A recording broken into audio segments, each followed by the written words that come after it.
നമസ്കാരം. ശ്രീലങ്കയിലെ വിവാദ ബുദ്ധ സന്യാസിക്ക് മതവിദ്വേഷം പരത്തി എന്ന കേസിൽ 9 മാസം തടവ് ശിക്ഷ വിധിച്ചു.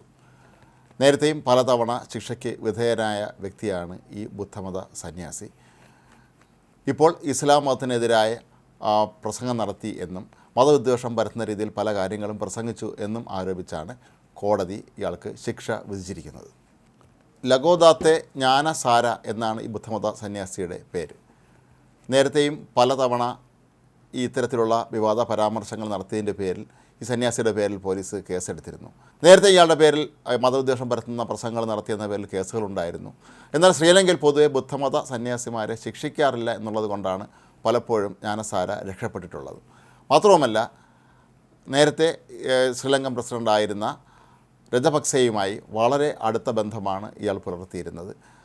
രാജ്യത്ത് മതസൗഹാർദ്ദം പുലരുന്നതിനായി പുതിയ നിയമനിർമ്മാണം കൊണ്ടുവരുന്നതിനായി രൂപീകരിച്ച ഉന്നതതല സമിതിയിലും ജ്ഞാനസാരയെ രജപക്സെ അംഗമാക്കിയിരുന്നു. 2022 ബഹുജന പ്രക്ഷോഭത്തെ തുടർന്ന് പ്രസിഡൻ്റായിരുന്ന രജപക്സെയ്ക്ക് രാജ്യം വിട്ട് പോകേണ്ടി വന്നു. അതിന് ശേഷമാണ് ഈ ബുദ്ധമത സന്യാസിക്കും കഷ്ടകാലം ആരംഭിച്ചതെന്ന് വേണമെങ്കിൽ പറയാം. പല കേസുകളിലും നേരത്തെയും കോടതി ഇയാളെ ശിക്ഷിച്ചിരുന്നുവെങ്കിലും അന്നത്തെ കാലത്തെ പ്രസിഡന്റുമാരൊക്കെ തന്നെ ഇയാൾക്ക് മാപ്പ് നൽകി വിട്ടയക്കുന്നതായിരുന്നു പതിവ്. 2019 ഇസ്ലാം മത വിദ്വേഷത്തിനും അത് വർഗീയത പരത്തിനുമൊക്കെ തന്നെ ഇയാൾക്ക് 6 വർഷം തടവ് ശിക്ഷയാണ് വിധിച്ചിരുന്നത്. 9 മാസത്തോളം ഇയാൾ ജയിലിൽ കഴിയുകയും ചെയ്തു. പിന്നീടാണ് പ്രസിഡൻ്റായിരുന്ന രജപക്സെ ഇയാൾക്ക് മാപ്പ് അനുവദിച്ചത്.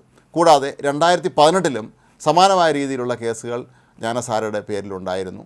അന്നും കോടതി ഇയാളെ 4 വർഷം തടവിനായിരുന്നു ശിക്ഷിച്ചത്. എന്നാൽ അന്ന് പ്രസിഡൻ്റായിരുന്ന മൈത്രപാല സിരിസേന ബുദ്ധമത സന്യാസി എന്നുള്ള നിലയിൽ ജ്ഞാനസാരയ്ക്ക് മാപ്പ് നൽകുകയായിരുന്നു. അങ്ങനെ പലതവണ കോടതിയിൽ നിന്ന് ശിക്ഷ ലഭിച്ചിട്ടും അന്നൊക്കെ തന്നെ വളരെ കുറച്ച് നാൾ മാത്രം ജയിലിൽ കഴിയുകയും രക്ഷപ്പെടുകയും ചെയ്യുന്നതായിരുന്നു ഇദ്ദേഹത്തിൻ്റെ പതിവ്. പക്ഷേ ഇക്കുറി ശിക്ഷ ലഭിക്കുക തന്നെ ചെയ്തു.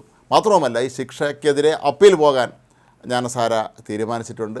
ആ അപ്പീലിൻ്റെ വിധി വരുന്നത് വരെ ശിക്ഷാവിധി നടപ്പിലാക്കുന്നത് സ്റ്റേ ചെയ്യണം എന്ന ജ്ഞാനസാരയുടെ അഭിഭാഷകൻ്റെ ആവശ്യവും കോടതി ഇപ്പോൾ തള്ളിക്കളഞ്ഞിരിക്കുകയാണ്. കൂടാതെ 1500 ശ്രീലങ്കൻ രൂപ പിഴശിക്ഷയും വിധിച്ചിട്ടുണ്ട്. ഈ തുക അടച്ചില്ലെങ്കിൽ 1 മാസം കൂടി വീണ്ടും ജയിലിൽ കഴിയേണ്ടി വരും എന്നാണ് കോടതി ഉത്തരവിൽ പറയുന്നത്. ശ്രീലങ്കക്കാരെ സംബന്ധിച്ചിടത്തോളം ബുദ്ധമതം അവരുടെ ജീവിതത്തിൻ്റെ ഭാഗമാണ്. അതുകൊണ്ട് തന്നെ ബുദ്ധമത സന്യാസികളെയും എക്കാലത്തും അവർ ആദരവോടെ തന്നെയാണ് കാണാറുള്ളതും. എന്നാൽ ജ്ഞാനസാരയുടെ പല പ്രസംഗങ്ങളും നേരത്തെയും പലപ്പോഴും വിവാദങ്ങൾ ഉണ്ടാക്കിയിട്ടുണ്ട്. കുറേ വർഷങ്ങൾക്ക് മുമ്പ് ഒരു പ്രമുഖ മാധ്യമത്തിൽ ജോലി ചെയ്തിരുന്ന കാർട്ടൂണിസ്റ്റിനെ കാണാതായതുമായി ബന്ധപ്പെട്ട് അദ്ദേഹത്തിൻ്റെ ഭാര്യയെക്കുറിച്ച് അശ്ലീല പരാമർശങ്ങൾ നടത്തിയതിനും ജ്ഞാനസാരയുടെ പേരിൽ അന്ന് പോലീസ് കേസെടുത്തിരുന്നു. അന്നും കോടതി ശിക്ഷിച്ചിരുന്നു. എങ്കിലും പ്രസിഡന്റിന് ദയാഹർജി നൽകി രക്ഷപ്പെടുകയായിരുന്നു.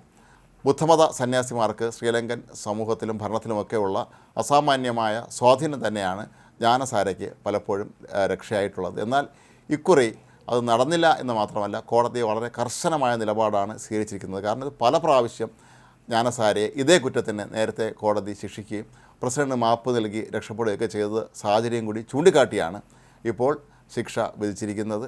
ഇനി മേൽക്കോടതി തീരുമാനിക്കും ജ്ഞാനസാര ജയിലിൽ കഴിയണോ അതോ സ്വതന്ത്രനാകണോ എന്നുള്ള കാര്യം. ശ്രീലങ്കയിലെ ചില പ്രമുഖ ബുദ്ധമത സംഘടനകളുമായി ബന്ധപ്പെട്ടാണ് ജ്ഞാനസാര പ്രവർത്തിക്കുന്നത് എന്നുള്ളതും പ്രത്യേകം ശ്രദ്ധിക്കേണ്ടുന്ന ഒരു കാര്യമാണ്. അവരുടെ പല ചടങ്ങുകളിലും ഇദ്ദേഹം നടത്തുന്ന പ്രസംഗങ്ങളാണ് ഇത്തരത്തിൽ വിവാദമായി മാറുന്നത്.